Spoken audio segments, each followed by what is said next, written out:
Hey everybody, welcome back to the channel today. We've got a really special video for you that actually doesn't take place in this studio, but before we got to it, I just wanted to let you know we were able to get out to the Ninth Circuit Court of Appeals today in Pasadena.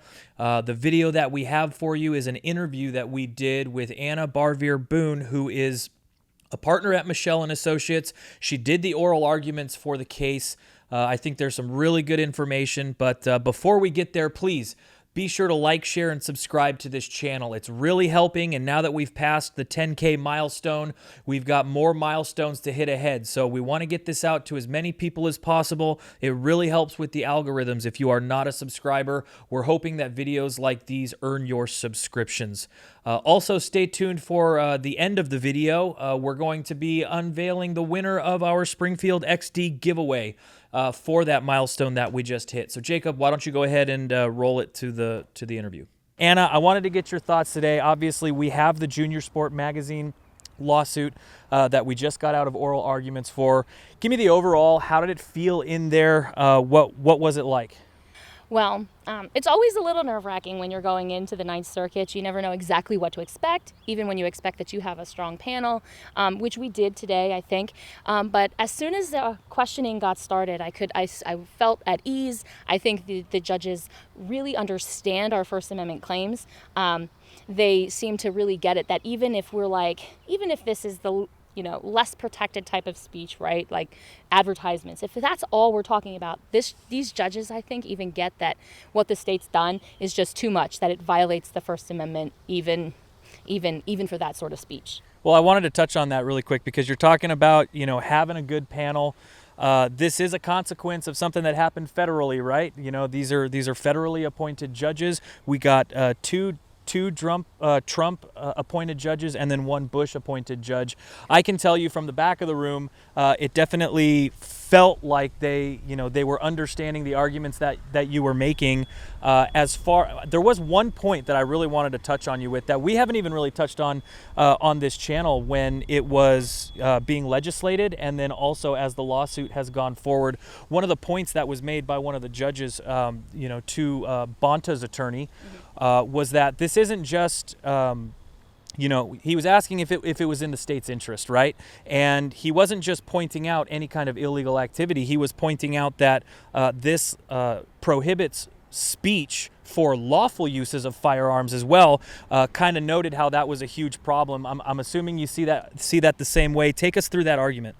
Yeah, so the law itself was I think purposefully drafted to be so broad that it wasn't only targeting the types of speech that would be promoting and advertising firearms for unlawful purchase by minors, but all purchases and all use by minors, because they seem to think the legislative history was clear that the state sees conversations about the Second Amendment encouraging youth to take up the shooting sports as an evil. They see that necessarily as a bad thing that is resulting in gun violence and accidental shootings against children, so they have to stomp out all messages. Now, for purposes of litigation and in this courtroom, you hear Bonta's attorneys talking about, it's about unlawful use, and we're getting rid of unlawful use, and by getting rid of the demand for all firearms, we're stomping out unlawful use. But when you're talking about restricting or infringing upon the First Amendment, a fundamental individual constitutional right, you have to draft your laws more narrowly so that it is really targeting only that type of conduct, that bad conduct that you're saying that you're trying to stomp out. So if you're trying to stomp out unlawful purchases by minors, which they haven't shown is a problem in California anyway, but even if we assume that it is, then the state should have framed its law about to restrict only advertisements that encourage the unlawful use or possession or purchase of firearms by minors, not all advertising that might just be something a minor might like. Right, and I was going to touch on that, but you kind of touched on it also. One of the first questions that they asked her was, where's the data? Is this being shown to be an issue in California? She kind of had to put her hands up and say, I don't have any data on that. Before you get to that, is there anything in the record that shows in the state of California a minor has unlawfully purchased a firearm? There is not evidence in the record of that specific incident. So I mean, that's got to be helpful for our arguments on the other side, right? Something that you seem to be pushing for that I don't know, and maybe you can enlighten me here if this was actually pushback or if they were just trying to find a reason, but you were pushing for a higher level of scrutiny. Right. I mean, obviously, we've got the Second Amendment on our side. I would argue we've got the truth on our side. You know, pushing for a higher level of scrutiny is something that we have continuously done with these lawsuits for years now. Right. How do you feel that's going to be taken by them, and is that something that you see going forward, this case being under? Based on the questioning, I get what you're asking. The court was giving us a little bit of pushback on whether or not strict scrutiny should apply. And of course, our theory is that it does, not only because, you know, the commercial advertising pays for pure speech about the Second Amendment, and that even advertising of firearms is a necessarily political statement, right? This is a pro-Second Amendment statement to put out there that you should buy this firearm for, you know, self-defense or for this shooting competition. Those are Second Amendment political speech. So what we were trying to argue is that you shouldn't go to this lower level of scrutiny because it's advertising, but because there's necessarily a political message that's being conveyed through that advertising, you should go higher. Now, the reason the court was kind of pushing against that, or at least kind of leading us down a questioning path about, well, can we really do that, is because this is a 3-judge panel. They have both the potential for an en banc Ninth Circuit panel and the Supreme Court above them. So they have to cabin their decisions based on what previous decisions stated. And so there's some authority from an en banc case in the Ninth Circuit that suggests that because it's an advertisement, even though this is a content-based restriction, you don't get strict scrutiny. You have to have this lower level of scrutiny. The court, I don't think, disagrees with our position. They were trying to pull out from the arguing attorneys, like, how do I distinguish this case from that Ninth Circuit case? How can I go with strict scrutiny even though this other case says I should go lower? And I think both our arguments as well as the companion case, Safari International, their attorney did a really good job too of explaining why this case doesn't need to follow that older case, that this is viewpoint discrimination. Like, the law is really clear that there are certain positions that the state is blessing through this law and certain that it's condemning. And when you do that, that's not just a content-based restriction. That's discriminating based on viewpoint, and you should always go to strict scrutiny because those laws are presumptively unconstitutional. Right. So where does that leave us right now? I mean, we had the federal district court. We asked for the injunction. They said no. We appealed it to the Ninth Circuit. Is that correct? That's right. So, you know, going forward, is this something that you see?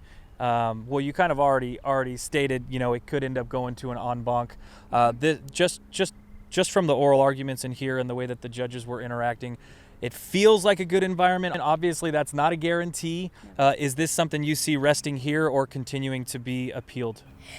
It's hard to say.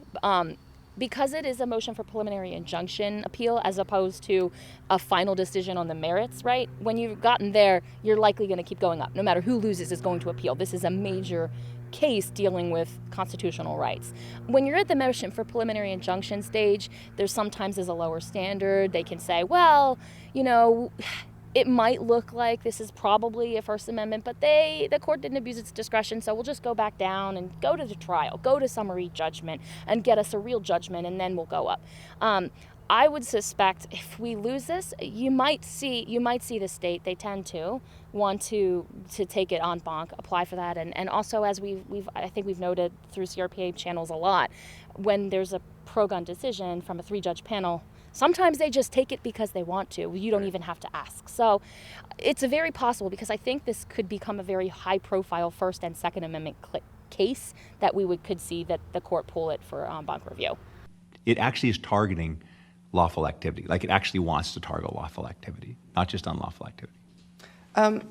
I disagree with the statement that it's trying to target lawful activity. But you agree that the legislature said that. Like, it said that it wanted to, you know, the language about possess. It didn't say unlawful possession, but it just wanted to go after possession of a firearm by minors. I'm sorry, I'm not aware of where in the legislative record that statement's made. All right. It's in excerpts of record 1018. It says, when they enacted it with intent to further restrict the marketing and advertisement of firearms to minors and to advance the compelling interest in ensuring that minors do not possess these dangerous weapons. I'm sorry, Your Honor. Without seeing the context of that, I don't dispute that that's in the record, and I trust you that's in the legislative record, but I don't dispute it's in whatever report or statement that you state it's in, but I don't know what, I can't concede that it was stated in a context that I'm unaware of. So if you like these videos and videos like this, as always, be sure and like, share, and subscribe to the channel. We're trying to bring the litigative, legislative, and cultural updates for the Second Amendment community to you as always. And a huge congratulations to Hutch54, who is the winner of our Springfield XD giveaway for our 10,000th subscriber. Congratulations to you, Hutch. We've already reached out to your YouTube channel and subscribed. Go ahead and contact us at contact@crpa.org to figure out the transfers and everything like that. We're really looking forward to the next giveaway that we can do. I'm sure it'll come with more milestones, but congrats once again. Guys, please keep commenting. It helps us get to know you better, and it helps with the algorithms. It helps everybody. So be sure and do that. Like and share to the channel. It's really helping. Thanks, guys. We'll see you on the next one.